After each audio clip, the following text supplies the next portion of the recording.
কোনো তাৎপর্য নাই, কোনো তাৎপর্য নাই। মৃতের গায়ে আতর ছড়াচ্ছে। জাদু জানেন উনি যে এক মাসের ব্যবস্থা করবেন? জাদু জানেন? বলুন, উনি ফর্মুলা কি বলুন, কোথায়? এই যে হকার সরাবো, বিকল্প জায়গা কোথায় আছে কলকাতায় বলুন?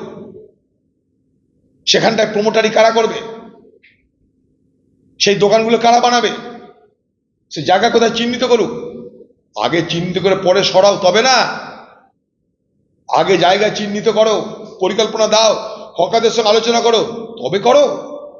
এভাবে আমরা করেছি, হাজার হাজার হকারদের পুনর্বাসন করেছি। হ্যাঁ, দেখে আসুন এখনো বহরমপুর শহরে, দেখে আসুন কাঁদিতে, দেখে আসুন লালবাগে, করেছি আমরা। প্রত্যেকটা হকার তারা চায় মর্যাদার সঙ্গে তাদের ব্যবসা করতে। পুলিশের লাঠি খেয়ে, পুলিশের লাত খেয়ে, পুলিশের গালাগালি খেয়ে, পুলিশকে তোলা দিয়ে, নেতাদের তোলা দিয়ে কোনো হকার হকারি করতে চায় না।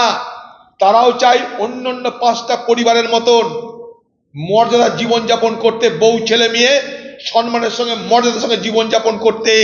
প্রত্যেকটা মানুষ চায়।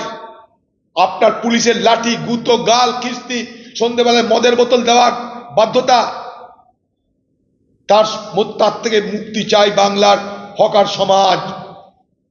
কেউ শখ করে হকারি করে না।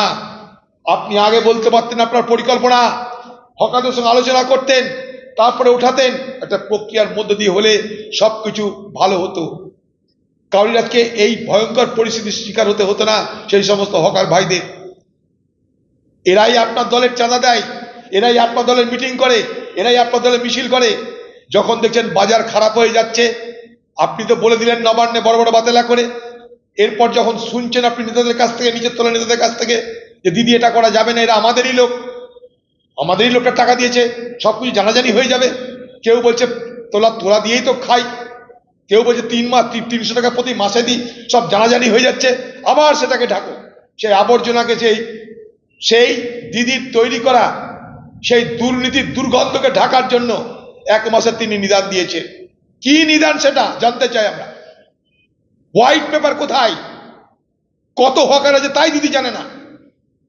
পশ্চিমবঙ্গে কত হকার আছে তার সংখ্যা আপনি জানেন না। পশ্চিমবঙ্গে কত পরিযায়ী শ্রমিক আছে তার সংখ্যা জানেন না। নির্বাচনে জেতাটা শেষ কথা নয়, মানুষের মৌলিক সমস্যার সমাধান করতে হবে, তবে আপনি মামাটি মানুষের নেত্রী। সেখানে আপনি বিফল, তাই আপনাকে বিভাজনের রাজনীতি করতে হয়, নির্বাচনের সময় হিন্দু মুসলমান করতে হয়, নির্বাচনের সময় দাঙ্গা লাগাতে হয়। আমাকে হারাতে দাঙ্গা লাগাতে হলো, সেই দাঙ্গার কথা আপনার দলের এমএলএ কে দিয়ে বলাতে হলো, সব আপনি করিয়েছেন। বিভাজনের রাজনীতি, হিন্দু মুসলমানের বিভাজনের রাজনীতি আপনি করিয়েছেন এ বাংলায় নির্বাচনে জেতার জন্য। আজ না হয় কাল আপনার প্রকৃত স্বরূপ বাংলার মানুষ জানতে পারবে। নিশ্চিত থাকুন বাংলার মানুষ। দেখুন, বাংলায় দিদির নেতৃত্বে নির্বাচনের পর নতুন একটা বাতাবরণ তৈরি করা হয়েছে, যেখানটায় হকারদেরকে মনে করা হচ্ছে পশ্চিমবঙ্গ সরকারের শত্রু। বড় অদ্ভুত লাগছে যে ভারতবর্ষের যে আজকের অর্থনীতি, সেখানটায় ইনফর্মাল সেক্টরে, অর্থাৎ নিজের হাতে নিজের পায়ে দাঁড়িয়ে রোজগার করার যে ক্ষেত্রটা, সেখানটায় শুনলে অবাক হবেন 11 কোটি মানুষ রুজি অর্জন করছে। হঠাৎ করে নির্বাচন পরবর্তী বাংলার মুখ্যমন্ত্রীর হকারদের বিরুদ্ধে তার যে গগনভেদী আক্রমণ আমাকে অবাক করেছে।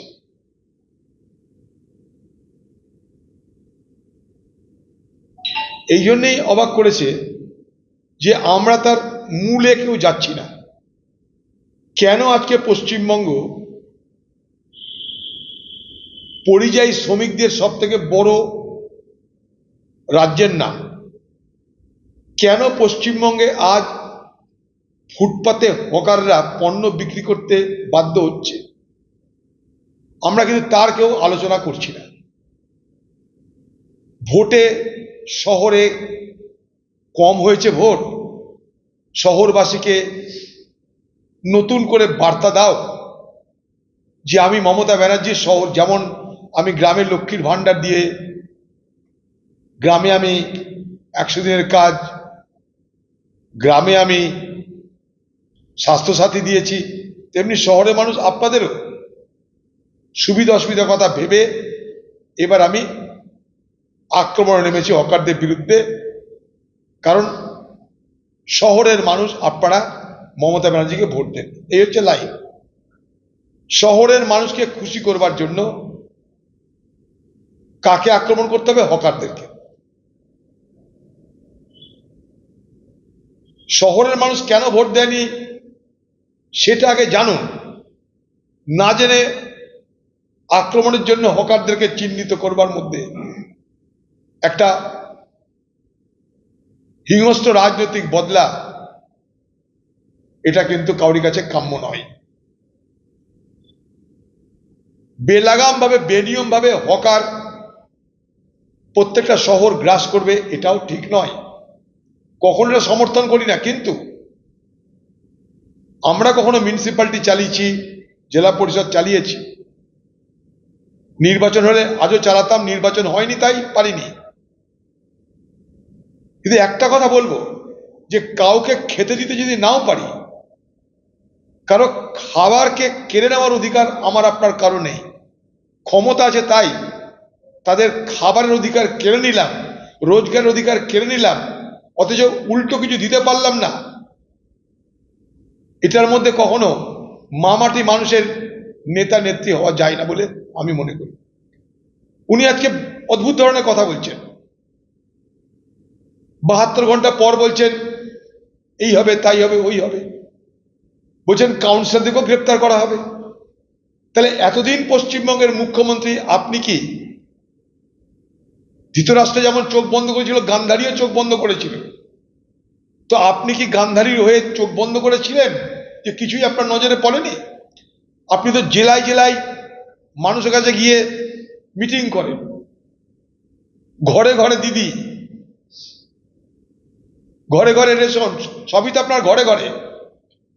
তো সেই ঘরে ঘরে যখন জেলায় জেলায় গিয়ে আপনি মিটিং করেছেন, তখন কি আপনি জানতেন না হকার সমস্যা কি? আজকে যারা বড় ব্যবসাদার, নিশ্চয়ই তাদের দোকানের সামনে হকার বসলে তাদের ব্যবসার ক্ষতি হয়, অবশ্যই, কিন্তু সবকিছুর মধ্যে ভারসাম্য রাখুন, সকলের ভালো হোক। তার জন্য সরকার, তার জন্যই পলিসি তৈরি করতে হয়। বড় ব্যবসাদার তাদেরও ক্ষতি হবে না, ছোট ব্যবসাদার তাদেরও ক্ষতি হবে না, তবেই না আমি সরকার চালালাম। হঠাৎ করে বছরের পর বছর ধরে যারা এই হকারি করে রোজগার চলে, রাতারাতি তাদের জীবনে এক দুঃস্বপ্ন নেমে এলো, তাদের রোজগারের নিশ্চয়তা কেড়ে নেওয়া হলো। তারপরে ক্ষতের উপরে মলম লাগানোর মতন করে বলা হচ্ছে দেখা হবে। গরু মেরে জুতো দান করার মধ্যে দিয়ে এ বাংলার বেকার যুবক যারা হকারি করে, শখে কেউ করে না, খোলা আকাশের নিচে রোদের মধ্যে বসে কেউ হকারি করে না। যদি তাদের ঘরে ঘরে আপনার পার্টির নেতাদের মতন একটা করে নেতা থাকতো, যাদের রোজগার করতে হয় না, তাদের ঘরে এমনি এমনি টাকা চলে আসে। আজকে তাই এই ধরনের হঠকারী সিদ্ধান্তের বিরোধিতা করা উচিত। আমি এই হঠকারী সিদ্ধান্তের সম্পূর্ণ বিরোধিতা করছি এবং নিন্দা করছি। তোলা দিয়ে তারা হকারি করে, বিনা তোলাতে কোনো হকারি হয় না এখানটায়। আগে দাও তোলা, ব্যবসা কর ভোলা, এই সিস্টেমে চলে এখানটায়। যাদেরকে তোলা দেয় তাদের ওটা রোজগার, তাদেরও রোজগার মার খাবে। যারা তোলা দেয় তাদেরও রোজগার, তারাও মার খাবে। আপনার দলের মিছিল মিটিংয়ে হকাররাই তো থাকে। বুথ দখল করতে তো হকারদেরকে ব্যবহার করা হয়, পাড়ায় পাড়ায় মস্তানি করতে তো হকারদের ব্যবহার করা হয়। আপনার দলের মিছিল মিটিংয়ে কারা থাকে? সেলফ হেল্প গ্রুপের মহিলারা আর গরিব হকাররা, গরিব কর্মচারীরা। এখানকার মিউনিসিপ্যালিটি কেন, সারা পশ্চিমবঙ্গের মিউনিসিপ্যালিটির সমস্ত কর্মচারীদের তাদের তৃণমূল ছাড়া অন্য কোনো রাজনীতি করার অধিকার নেই। অন্য কোনো রাজনীতি করতে গেলে তাদের চাকরি কেড়ে নেওয়া হয়। এই নৃশংসতা বাংলার মুখ্যমন্ত্রী আপনার নেতৃত্বে হচ্ছে। নির্বাচনের পর সেই নৃশংস চেহারা আরো প্রকট হচ্ছে এই বাংলায়। আমরা তার বিরোধিতা করি, 100 বার বিরোধিতা করি। আপনি বলছেন হকারদের জন্য আলাদা করে বাজার করে দিবেন, জায়গা আছে আপনার? কলকাতার বুকে রাস্তায় মাত্র 6% মানুষের চলাচল এবং এলাকা অনুযায়ী রাস্তার পরিমাণ মাত্র 6%, যে রাস্তার পরিমাণ 18 থেকে 20% থাকা উচিত। তার মানে এমনি হচ্ছে কলকাতা বা শহর এমনি ডেন্সলি পপুলেটেড। তাই আমরা কি করেছিলাম, যখন মিউনিসিপ্যালিটি চালিয়েছিলাম, হকারদের যেখানে যা যা ছিল তাদেরকে বলেছিলাম তোমরা হকারি করবে নিশ্চয়ই, তার ব্যবস্থাটা পাল্টে দেব। কি?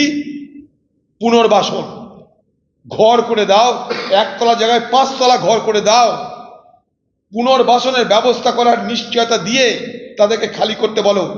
কেউ রাস্তায় খোলা আকাশের নিচে কেউ এই প্রখর রোদে হকারি করতে কেউ আনন্দ পায় না, নিরুপায়। তারা সংসার চালাবে কি করে? তাদের রুটি নেই, রুজি নেই, শিল্প নেই, চাকরি নেই, সংসার চলবে কি করে তাদের? তাই তাদেরকে হকারি করতে হয়। শখে কেউ হকারি করে না। আজকে যেখানে যেখানে হকারি হয় সেখানে সেখানে ফাঁকা জায়গায় যদি থাকে 4 তলা 5 তলা বিল্ডিং করে দাও। কোনোদিন পরিকল্পনা নেননি আপনি? আজ নির্বাচনের পর কেন আক্রমণ? কারণ নির্বাচনের পর শহরের ভোট কমেছে, শহরের মানুষকে খুশি করতে হকারদের উপরে আক্রমণ নেমে এলো। সে বেচারারা কিছু জানে না, বোঝে না। সেখানটায় কারা স্থানীয় কারা বহিরাগত সেটার আবার ধোঁয়া তোলা হচ্ছে। এটা কি হচ্ছে? নীতি সকলের জন্য এক হোক, পলিসি সকলের জন্য এক হোক। লাইসেন্সের টাকা দিয়েও তারা আজকে ঘর খালি করতে হচ্ছে, কেড়ে নেওয়া হচ্ছে তাদের দোকান ভেঙে দেওয়া হচ্ছে। 3 দিন ধরে মস্তানি চলছে। কোথাও বুলডোজার বাবা, এখানে বুলডোজার মা চলে এসছে, বুলডোজার দিয়ে মস্তানি করছেন আপনি। আপনার এই চেহারাগুলো ঢাকা থাকে ভোটের সময়। বাংলার মানুষ বুঝতে পারছেন এই আসল চেহারাটা কি। বাংলার মা বোনদের দারিদ্রতার সুযোগ নিয়ে তাদেরকে বিভ্রান্ত করা হয়। লক্ষ্মীর ভান্ডারের টাকা আপনার প্রাপ্য, সেই টাকা কারোর দয়া নয়, সেই টাকা আপনার পাওনা। এটা মনে রাখবেন বাংলার মা বোনেরা। 100 দিনের কাজ আপনার প্রাপ্য, আইন আছে তার জন্যে। কাউরির দয়া নয়, কাউরির করুণা নয়। বাংলার মানুষ মনে রাখবেন, আজকে হকার বন্ধুদের বিরুদ্ধে যে আক্রমণ নেমে এলো, ছোট ছোট ব্যবসাদের বিরুদ্ধে যে আক্রমণ নেমে আসছে, এতে বাংলার অর্থনীতির বড় ক্ষতি হয়ে যাবে। এতগুলো বেকার ছেলে যারা হকারি করে রোজগার করতে, তারা কাল থেকে কি করবে? তার অনিশ্চয়তা তৈরি করার মধ্য দিয়ে বাংলার ভালো হতে পারে বলে আমি বিশ্বাস করি না। সারা বাংলায় হকারি করা অপরাধ। সারা বাংলার জলা জমি, খাল বিল নালা সব বন্ধ করে প্রমোটারি ব্যবসা হচ্ছে। তাদেরকে ধরতে পেরেছেন? বাংলার মুখ্যমন্ত্রী, আপনাকে আমার আরেকটা দাবি, এই বাংলায় ভারতবর্ষের উত্তরপ্রদেশের পর সব থেকে বেশি ওয়াকফ সম্পত্তি আছে এই বাংলায়। ভারতবর্ষে উত্তরপ্রদেশের পর সব থেকে বেশি ওয়াকফ সম্পত্তি আছে এই বাংলায়।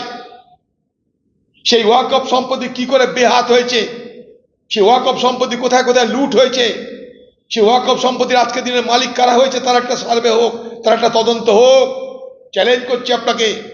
এ বাংলায় ওয়াকফ সম্পত্তি লুট হয়েছে আপনার আমলে, বেলাগাম ভাবে লুট হয়েছে ওয়াকফ সম্পত্তি এই বাংলায়। আবার বলে রাখি, সারা ভারতবর্ষে সব থেকে বেশি ওয়াকফ সম্পত্তি উত্তরপ্রদেশে, তারপর দ্বিতীয় সব থেকে বেশি সংখ্যার ওয়াকফ সম্পত্তি পশ্চিমবঙ্গে। বিশেষজ্ঞরা বলে যে পশ্চিমবঙ্গে যত ওয়াকফ সম্পত্তি আছে, সেই ওয়াকফ সম্পত্তি যদি ঠিক মতন ব্যবহার করা যায়, তাহলে প্রত্যেক বছরে 10,000 কোটি টাকা ওয়াকফ বোর্ডের রোজগার হতে পারে। নির্বাচন হয়ে গেছে, কেউ জিতেছে কেউ হেরেছে, কিন্তু সত্য উদ্ঘাটন হোক আমরা চাইবো। ওয়াকফ সম্পত্তি পশ্চিমবঙ্গের আজকে স্ট্যাটাস কি? ওয়াকফ সম্পত্তি কোথায় বেদখল হয়েছে, কোথায় দখল হয়েছে, তার কতটা পুনরুদ্ধার হয়েছে, আপনার কোনো ইচ্ছা আছে কিনা, এ প্রসঙ্গেও আলোচনা হওয়া জরুরি বলে আমি মনে করি।